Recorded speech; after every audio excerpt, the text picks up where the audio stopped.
Assalamualaikum warahmatullahi wabarakatuh. Selamat datang kembali teman-teman di channel Problem Catur. Semoga kita semua diberikan kesehatan dan rezeki yang melimpah oleh Allah Subhanahu wa taala. Amin. Di trik yang keempat nih teman-teman.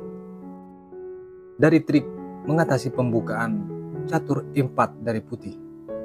Dan kali ini sangat tajam karena bermain di sentrum teman-teman, atau bermain di petak pusat. Sedikit saran jika teman-teman tidak menguasai teori ini, sebaiknya tidak melakukan pembukaan atau tangkisan ini atas pembukaan catur 4 dari putih. Dan ini saya ambil dari partai nyata, teman. Putih dipegang oleh Sigens Paul dan hitam dipegang oleh Philips di Chess Race 1992. Dimulai dari 4, D5 langsung diberikan, dan setelah pion ini diterima oleh putih, inilah yang dimaksud permainan terlarang kalau teman-teman tidak menguasai langkah lanjutannya. Langkah kedua dari hitam ini teman-teman, dia mendorong pion E5. Kalau teman-teman tidak menguasai teori ini lanjutan hingga minimal 10 langkah, maka dipastikan menjadi berantakan posisi hitam, teman-teman. Makanya di sini saya akan mempraktikkan minimal dari pembukaan teman-teman bisa melayani dari ketajaman langkah putih. Akan saya kupas satu-satu. Di sini teman-teman, jika dari putih menjawab D4, maka teman-teman wajib hukumnya memukul pion D5. Pion kali pion, maka di sini wajib dipukul. Ketika dipukul oleh raja, kuda C6 dengan mengancam pion F4 misalnya untuk melindungi pion tersebut, kuda ke H6. Gajah D3 memblok langkah kuda, cek G4. Kuda F3 langkah terbaik, di sini langsung rokade panjang teman-teman. Gajah D2 dan kuda D4. Gajah ke-2 di sini, maka wajib diambilin teman-teman. Dan setelah dipukul oleh raja, kuda bisa ke F5. Minimal langkah lanjutan tersebut teman-teman bisa kuasai. Ketika menyimpang, dijamin bahwa blur posisi dari hitam teman-teman. Kembali ke posisi di saat E5. Kemungkinan yang kedua teman-teman, langkah terbaik dari putih di posisi ini. Misal gajah ke E2, tapi itu tidak bagus. Ketika dia menjawab C4 untuk melindungi pion, kuda F6, kuda C3, dan gajah C5. Kuda ke-4 ingin mengambil gajah gelap dari hitam, gajah ke D4. Kuda F3 lagi-lagi mengancam gajah gelap dari hitam, rokade saja teman. Karena kalau dipukul, posisi serang duluan hitam daripada putih teman. Gajah ke-2, C6, ketika dipukul, di sini dipukul oleh kuda.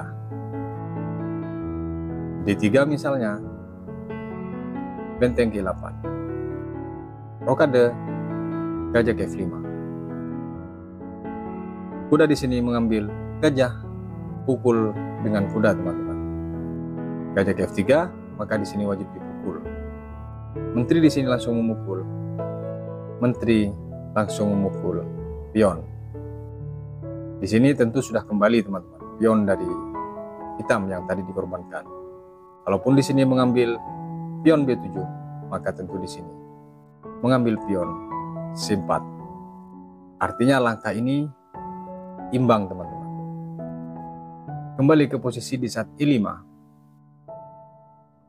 Yang perlu saya sampaikan teman-teman, kemungkinan dari langkah-langkah yang dimainkan oleh putih ini adalah kemungkinan langkah terbaik dari putih dan langkah terbaik jawaban dari hitam.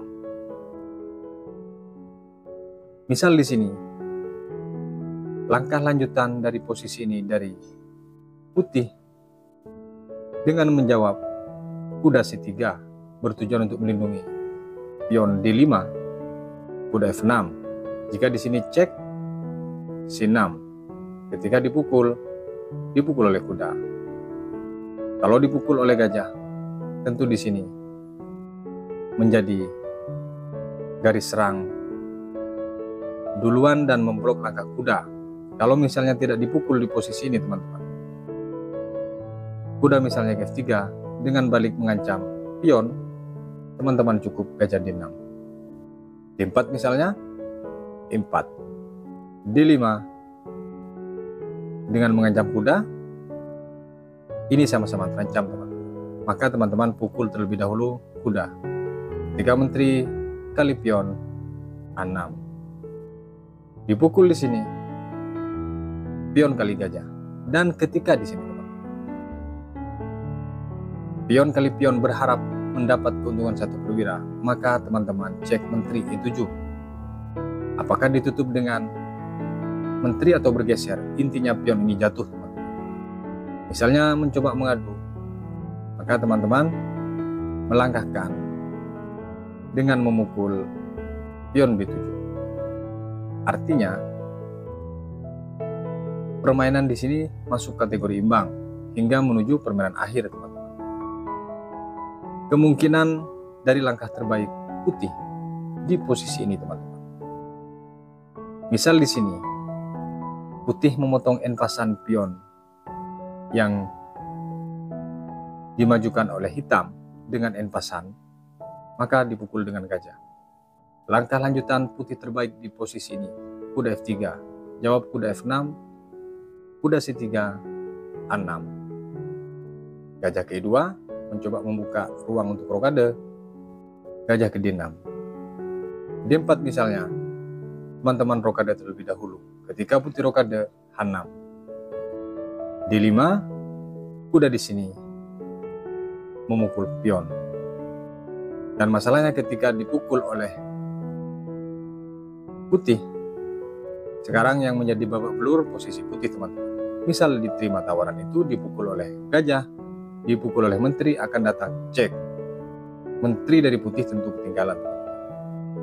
Dan itu bukan tidak mungkin di permainan catur cepat, namun kalau di catur klasik itu jarang terjadi. Apalagi lawan kita misalnya levelnya di atas 2100, itu langkah tidak mungkin dilakukan oleh putih teman-teman. Kembali ke posisi E5. Jika di posisi ini teman-teman, dari putih dengan menjawab kuda F3 langsung mengancam pion, maka teman-teman kuda F6. Jika di sini kuda kali pion, pukul pion dengan menteri sekaligus mengancam kuda D4, kuda C6. Kalau dia kembali ke F3, gajah G4. Gajah ke-2 langkah terbaik, langsung rokade panjang dari hitam. Dipastikan pion akan kembali teman-teman. C3 misalnya untuk antisipasi benteng G8. Rokade, gajah D6. Gajah K3, menteri H5. Kalau dia mempertahankan pion, maka duluan atau inisiatif serangan didului oleh hitam teman-teman. A3, teman-teman di sini pukul gajah gelap dari putih. Ketika dipukul dengan pion, gajah di sini memukul pion, bukan memukul kuda. Dan ketika dipukul, datang cek terlebih dahulu, dipastikan mat teman-teman. Kalaupun sekilas masih banyak pembelaan, namun dipastikan ini mat jika menerima tawaran itu. Raja ke H1, datang menteri G3 dengan ancaman pion yang di H3, G1, maka akan dicek. Kalau ditutup dengan kuda H2, tetap akan checkmate. Kembali ke posisi di saat E5. Langkah lanjutan yang lain, misalnya dari putih, dengan menjawab menteri ke E2 teman-teman, dengan langsung mengancam pion. Teman-teman ambil pion D5. Kuda C3 dengan mengancam pion, mengancam menteri ke A5. Kuda F3 dua kali diancam pion ini. Kuda C6. Hanya terjadi pertukaran. Kalaupun di sini menteri memaksa pertukaran, boleh dilayani, boleh tidak. Tapi saran lebih baik dipukul. Ketika kuda atau gajah yang memukul, maka gajah ke D6. Rokade misalnya di sini, kuda G7. D4, terima saja tawaran itu. Ketika dipukul, maka teman-teman boleh rokade. Terjadi pertukaran perwira pun, di sini tidak ada yang rugi teman-teman. Gajah ke 5 dilanjutkan dengan C3 misalnya, dibalas dengan benteng ke 8. Kalau di sini F4, gajah ke D4. Kok dikasih gajah?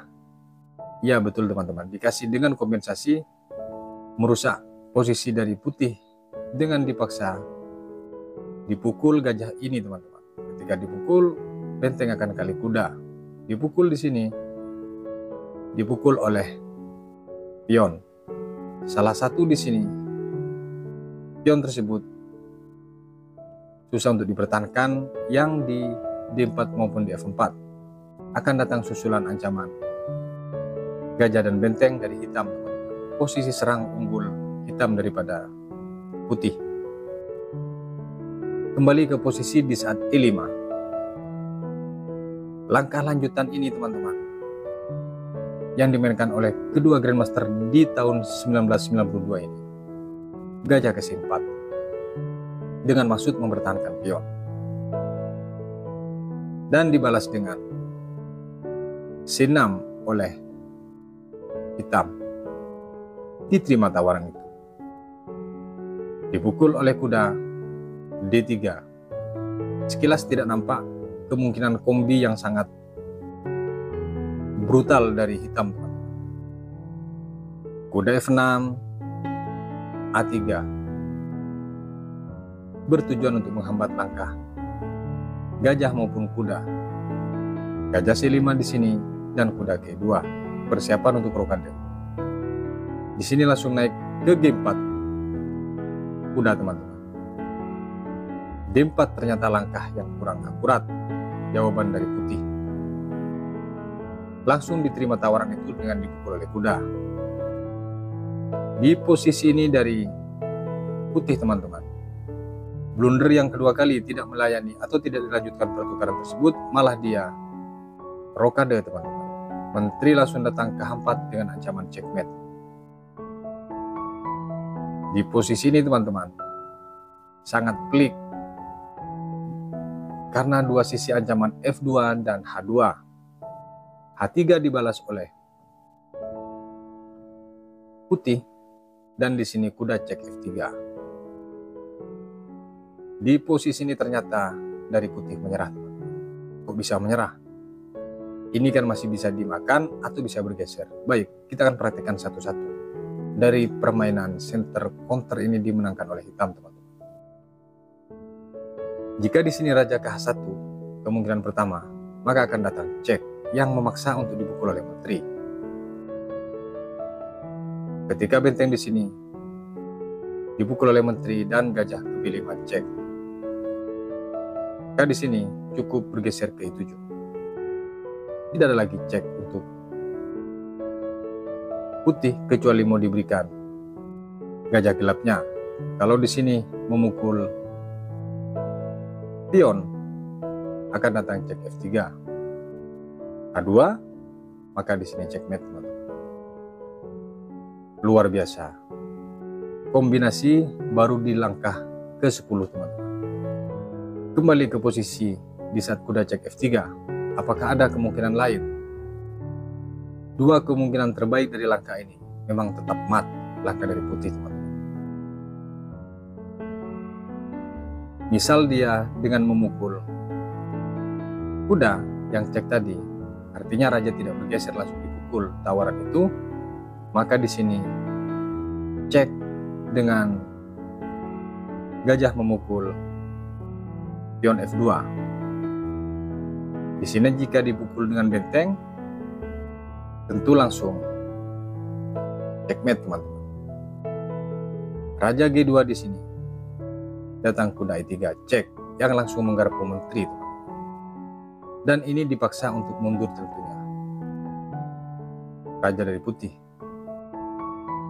Tapi ketika dia memukul, karena langkah ini sama aja, tetap hancur dari langkah putih tersebut, maka akan datang gajah memukul pion H3, cek.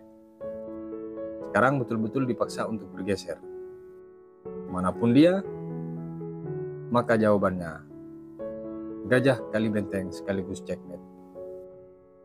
Luar biasa dari pembukaan center counter jika teman-teman menguasai kemungkinannya.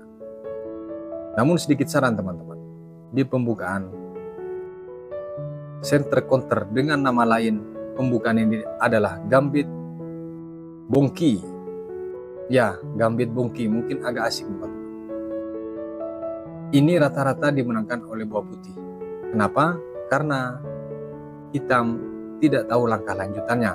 Makanya kalau teman-teman ingin memainkan tangkisan 4 dengan gambit bongki ini, betul-betul harus kuasai langkah terbaik kemungkinan dari pembukaan tersebut. Dan bukan jaminan dengan pembukaan ini teman-teman bisa menang. Intinya tahap pembukaan atau di fase awal dari permainan catur, yaitu pembukaan, teman-teman bisa mengimbangi langkah putih. Karena catur itu terbagi dari 3 tahap teman-teman. Pembukaan, permainan tengah, dan permainan akhir. Kalau kalah di pembukaan, maka dipastikan hancur di permainan tengah maupun di permainan akhir. Kalau unggul di pembukaan, di permainan tengah belum tentu unggul, karena di situ bercampur kompleks kombinasi yang penuh kalkulasi atau hitungan tinggi.